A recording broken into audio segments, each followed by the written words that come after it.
Today you don't think anything of using one of the hundreds or thousands of fonts that are loaded on your computer. But back in the early 90s, you had a choice of probably about 7. I've been going through and talking about those 7, giving them a critique, and this time I'm going to let you know about one that actually works.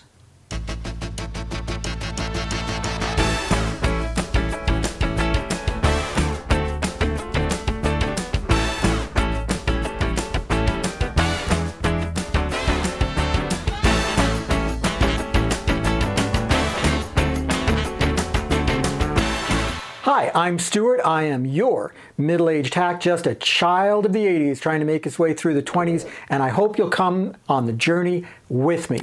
This time we're talking about Century Gothic, but before I start, I have a little bit of, well, unburdening my soul that I need to do. I hope you've watched my previous videos about Arial and Times Roman. I'm going to link to them in the description below, but I feel like, I've been pretty hard on the designer of these fonts, and it's not really fair, because the truth is that it often takes just as much or more effort to do something like a perfect copy or a near perfect substitution, that sort of thing. And I don't want to disparage the hard work that was done by these font designers in the 1980s and 1990s, especially because it was a lot harder then than it is now. But at the same time, I do want to come out and say there are reasons that I prefer other fonts to Arial and Times Roman, and I hope that you agree with me. This time, though, it's a font I actually like. Before we talk about Century Gothic, we have to talk about where Century Gothic came from. One of Century Gothic's parents, if you will, was Futura.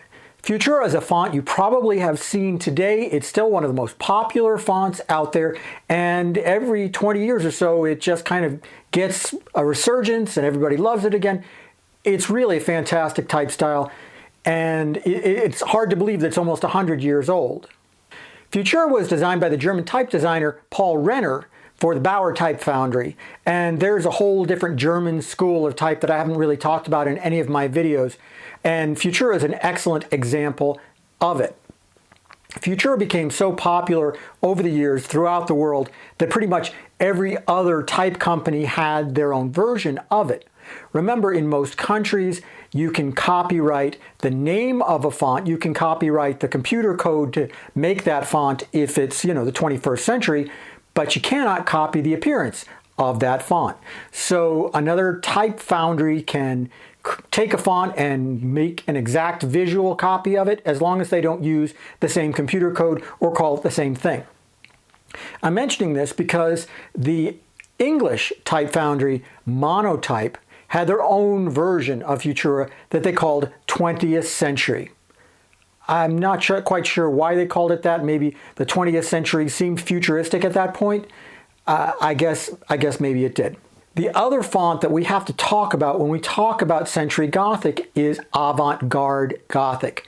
Avant Garde has its own story, and it's probably going to be subject of a video that I do down the road, but I'll give you a really quick overview. Avant Garde Gothic was designed in the United States by the incredible type designer Herb Luebelin in 1970. It was designed as the masthead for a magazine called Avant Garde, and that magazine's design was so popular that they turned it into a font. This font went on to be included with the basic version of all the fonts that were in the first Apple image writer that used PostScript, the first universal language for printers. And even though the version of Avant Garde that's on image writers is pretty weak sauce compared to the really excellent the excellent version of Avant Garde that you could get at the same time through photo typesetting, point is, it was there. And in 1990, when Microsoft was designing their own competitor to PostScript, their own universal printer language that they called TrueType, they said they needed to have an exact one-for-one match of all of the basic fonts that came with an image writer. For Helvetica, they used Arial. For Times, they used Times New Roman. And for Avant Garde, they used Century Gothic. Century Gothic has an interesting story to it because it really is Futura just kind of stretched and pushed around a little bit. I mean, if you look at the same words set in Futura and Century Gothic, you can see the shapes of the letters are very, very similar. But they took Futura, and what they did was they made it so that letter for letter, it took up the same amount of space as Avant Garde. This meant that some of the letters got rounder and wider, and you know, they kind of had to stretch a certain thing, and they took away some of the subtleties of Futura in order to do that. The result, they called Century Gothic. Why did they call it Century Gothic? I'm not sure. But remember that one of the versions of this font was called 20th Century.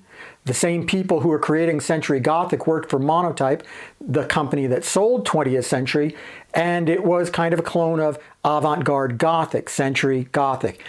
That's the best that I can come up with. And even though Century Gothic was created for a very specific purpose, to imitate Avant Garde, it ends up being a surprisingly good font.